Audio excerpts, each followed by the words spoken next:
Las últimas palabras que Jesucristo dio a sus discípulos antes de ser llevado al cielo fue para encomendarles que cumplieran la misión que les había encomendado. En el Evangelio de Marcos están sus instrucciones acerca de lo que debemos predicar. Les dijo: id por todo el mundo y predicad el Evangelio a toda criatura. El que creyere y fuere bautizado será salvo, mas el que no creyere será condenado.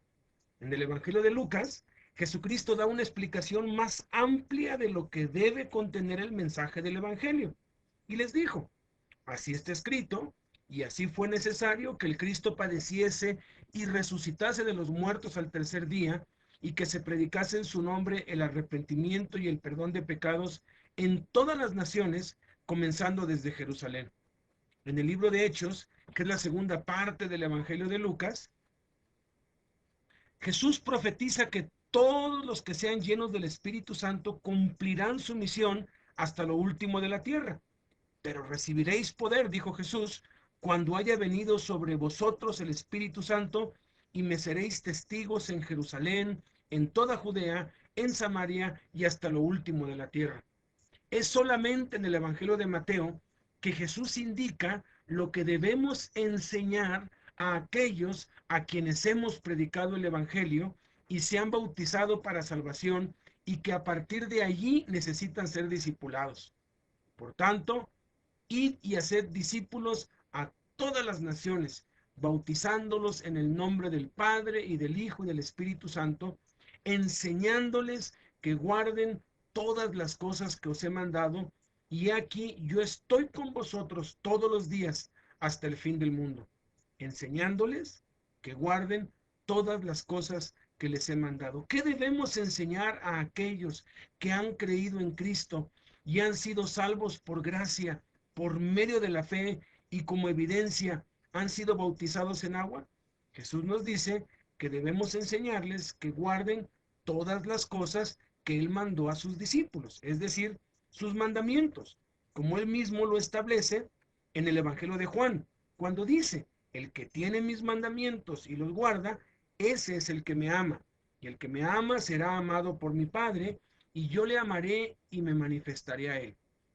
Pero, ¿cuántos mandamientos dio Jesucristo a sus discípulos?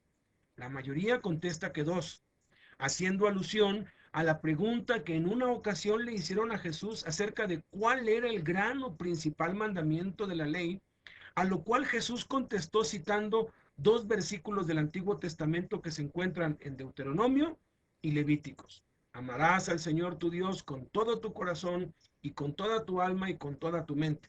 Este es el primero y grande mandamiento. Y el segundo es semejante: amarás a tu prójimo como a ti mismo. De estos dos mandamientos depende toda la ley y los profetas.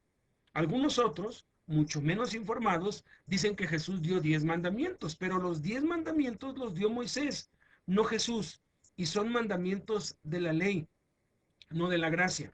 Otros, un poco más versados, responden que Jesús solo dio un mandamiento y se basan en lo que dijo Jesús en Juan 13.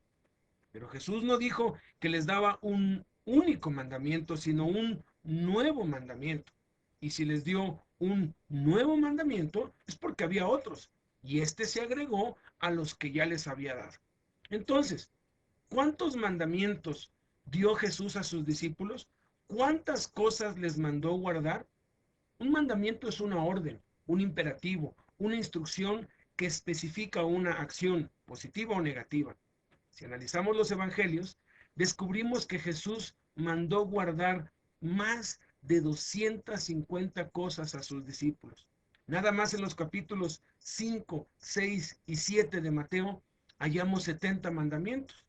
Empecemos pues a examinar desde el principio, en orden cronológico, cada uno de los mandamientos que Jesucristo dio a sus discípulos y a nosotros, cada una de las cosas que mandó guardar a todas las naciones hasta que Él regrese por nosotros. Para poner las cosas en orden, tenemos que entender que la vida pública de Jesús, su ministerio, inicia en Juan capítulo 1 y sigue hasta el capítulo 5. Es en Juan 6 que se entrelazan los relatos de los evangelios de Mateo, Marcos y Lucas en paralelo al de Juan.